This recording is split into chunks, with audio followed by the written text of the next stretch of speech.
Você viu muitas notícias aí ao longo dessa semana, das últimas semanas, sobre o Newcastle, a venda do Newcastle, o fundo de investimento, olha aí o sheik da Arábia Saudita que tá vindo comprar mais um time no Brasil.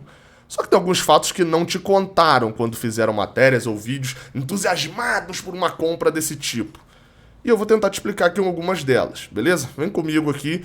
Esse não é um vídeo falando, nossa, que bom o Fluminense ser vendido para um time da Arábia Saudita que vai investir 4 zilhões de reais no Fluminense e a gente vai se tornar a nova potência intergaláctica. Vai ter que jogar um campeonato no Mundial, vai ser pouco pro Fluminense. Já tá comprando terrenos na cidade do Rio de Janeiro para guardar tantos troféus que vamos conquistar.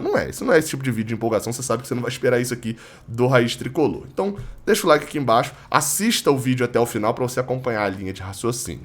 Explicando, para quem não entendeu nada, o fundo de investimentos da Arábia Saudita, que pertence ao governo, é muito forte falar governo lá, né? Mas enfim, pertence à Arábia Saudita, onde tem lá o tal do príncipe Mohammed bin Salman, comprou o Newcastle. E aí torcedores celebraram lá não só a compra, né, do Newcastle por esse fundo de investimento, onde por ser ali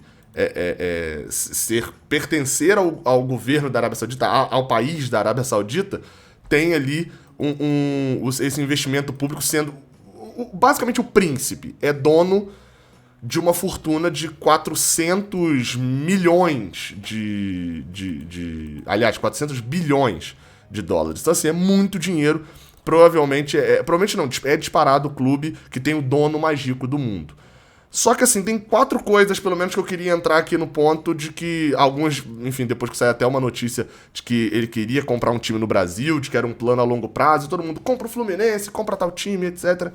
E, assim, tem alguns problemas que a galera às vezes se ilude do tal do mecenas ou do dono do time entrando e chegando.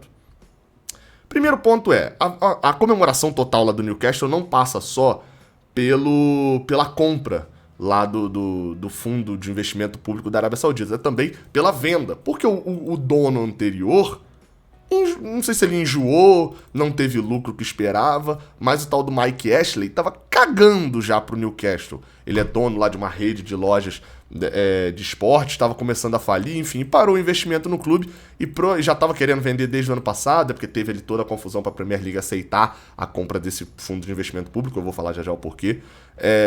Então, assim, também teve essa vantagem ali para eles de sair da mão desse cara. Qual que é o negócio? E se o cara enjoar? O dono do time enjoar e falar, não quero mais. Como aconteceu com uma série de times. O Bordeaux, por exemplo, time francês, é o que está agora passando mais por isso. Aconteceu aqui no Brasil também com o Figueirense no ano passado, que chegou a dar WO contra o Cuiabá, inclusive. Enfim, é uma série de situações. Aliás, o Figueirense foi em 2019. E o Figueirense chegou até cair para a Série C depois, né? É uma série de situações onde o dono falou, beleza, olha aqui, tô aqui, não vou botar mais dinheiro não, tá? Beleza, botei a venda e se vira aí agora. E deixa dívidas, isso é um problema sério. Óbvio, eu tô falando aqui de maneira bem superficial, tem projeto de clube-empresa que vai segurar isso e tal, isso tá rolando ainda na Câmara. Mas é o risco de quando você vai pra mão de um cara, você deixa de ser o clube. E eu nem tô falando aqui necessariamente de, olha, as benesses do modelo associativo e o quão bom é isso, o quão bom é o Fluminense cuidar da piscina e ter bocha no clube. Não. Isso é uma outra história. Tô falando só dos riscos. As qualidades, todo mundo já te falou aí em todos os vídeos empolgados, com um príncipe ditador, sanguinário, inclusive. Esse é o segundo ponto. O Fluminense estaria se associando, caso o fundo de investimento público da Arábia Saudita, que tem lá como a sua cara o Mohammed, que é o príncipe, né, Mohammed bin Salman, que é um cara acusado de tudo quanto é coisa ruim. É um ditador sanguinário, acusado de descumprir várias regras de direitos humanos do mundo. Enfim, é um cara que, assim, é um ser abjeto, diria eu. E graças a Deus eu não moro na Arábia Saudita e posso poder criticar ele aqui, né? Porque se eu morasse lá, talvez acontecesse como o outro... Um jornalista, não vou nem citar o nome aqui, não sei se o YouTube tá bloqueando isso, como é que tá funcionando, que por criticá-lo foi morto e a acusação é de que ele, inclusive, mandou matar. Então, assim, o Fluminense estaria se associando a um cara da pior espécie possível. E isso, obviamente, geraria um conflito em alguns torcedores tricolores do vale a vitória a qualquer custo, até mesmo se associar e ser um time do mal, já que muitos torcedores enchem a boca pra falar que o Flamengo é o time, nossa, tudo que tem de errado acontece por causa do Flamengo, etc, etc, etc. Bem, o Flamengo erra em tudo, olha só que clube mau caráter, etc. O Fluminense toparia ser? Enfim, é uma questão a se pensar aí pra alguns torcedores. E também a identidade do time, né? Até porque, que é o terceiro ponto, nem todo mundo é o Red Bull, não. O Red Bull ainda foi leve com o caso lá do Bragantino. E o Red Bull é um projeto tem projetos no esporte, em vários esportes, Fórmula 1, skate, futebol, já tem outros projetos. Mas mudou as cores ali do Bragantino. Tem um azul, tem um vermelho aparecendo no Bragantino que não tinha antes. Mudou o nome. O nome do time é Red Bull Bragantino hoje em dia, mas é muito mais o Red Bull do que o Bragantino. Você aceitaria mudar as cores do Fluminense, por exemplo? São coisas que tem que estar no contrato. No caso do Figueirense, tinha uma série de coisas lá que não estavam no contrato e que passaram ali, que talvez quisessem até mudar as cores do time, não sei exatamente como é que era o contrato, era algo complicado. Esse é o tipo de coisa que, quando falam genericamente de alguns projetos, acabam não deixando claro, né? A identidade do time, a forma como o torcedor se comunica com o clube, ou o clube com o torcedor, isso tudo pode mudar, né, com uma compra de um gigantesco, um fundo de investimento que só vai pensar no lucro. Só vai pensar em fazer dinheiro. Não quer pensar no Fluminense ganhar título. Quer pensar que título gera dinheiro. Então quer ganhar título. Mas só vai investir dinheiro caso tenha retorno. E a gente sabe que futebol nem sempre isso é tão garantido. Grandes times com investimento altíssimo nem sempre dão certo. O treinador não dá muito certo. Não encaixou aquela peça com aquela. E aí, no momento em que não der mais dinheiro, largada a própria sorte. Enfim. E o quarto ponto é um ponto mais imaginário, que é esse imaginário que a gente tem de que vai vir alguém, um salvador, e talvez no Fluminense isso tenha uma cara muito grande chamada Celso Barros, né? Até porque isso aconteceu ali de 99 a 2014, de ter uma imagem de uma pessoa salvadora que tirou o Fluminense da Série C e botou para ser tricampeão nacional, né? 2007 Copa do Brasil, 2010, 2012 Brasileiro. Só que o caso do Fluminense era até um pouco diferente, que era muito fácil porque o dinheiro não era do Celso Barros, né? Ele era o presidente da Unimed, ou gestor da Unimed em alguns momentos.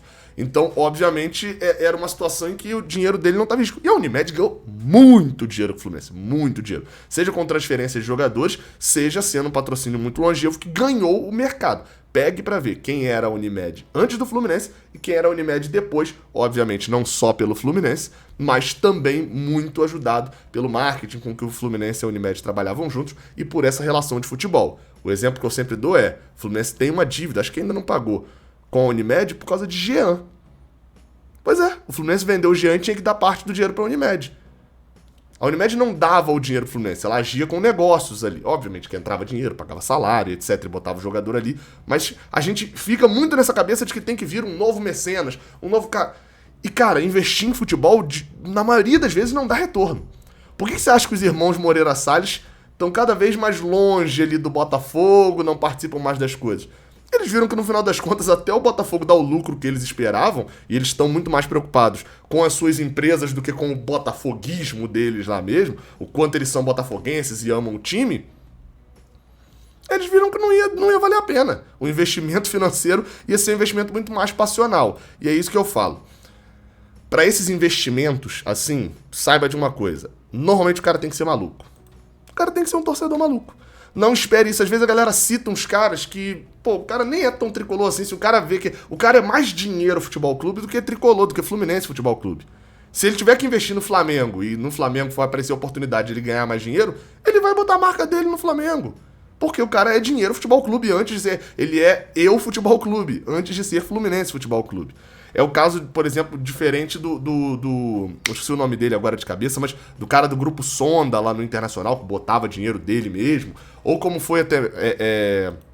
o caso em alguns momentos ali de torcedores do Botafogo que tem muito dinheiro, mas não muito dinheiro pro futebol, né? Necessariamente pro futebol, como foi o caso ali de Felipe Neto, de Marcelo Adnet, que botaram dinheiro. Os caras têm muito dinheiro, mas não é nada, né? No cenário do futebol. Então, assim, não precisa parecer esse... Como é o caso, por exemplo, do Rubens Menin, lá no Atlético Mineiro, que até está tentando transformar o Atlético numa grande potência para fazer dinheiro regresso também. Mas tem tanto dinheiro que consegue investir no seu atleticanismo também, né? Mesmo se der merda e ele não tiver o lucro que ele espera, ele investiu um dinheiro no clube dele. A gente fica sempre esperando um mecenas que vai fazer isso e tal. Mas, cara, a dúvida e isso não é uma coisa que só o Fluminense passa, todos os clubes do Brasil têm milhões de dívida e passam também. Se você tivesse uma fortuna, tivesse se matado, trabalhado a vida inteira para conseguir ter uma fortuna e um dinheiro muito alto, você investiria no Fluminense? Fica aí a pergunta. Enfim, esse vídeo é menos informativo e muito mais reflexivo. São coisas a se pensar que às vezes os canais ou as matérias que te trazem para empolgação de que não, o sheik árabe vai comprar o Fluminense. Não te explicam que esse sheik árabe, na verdade, ou ele melhor, né? Pode comprar o Fluminense. Esse sheik árabe, na verdade, é um ditador sanguinário, um cara que matou muita gente, enfim.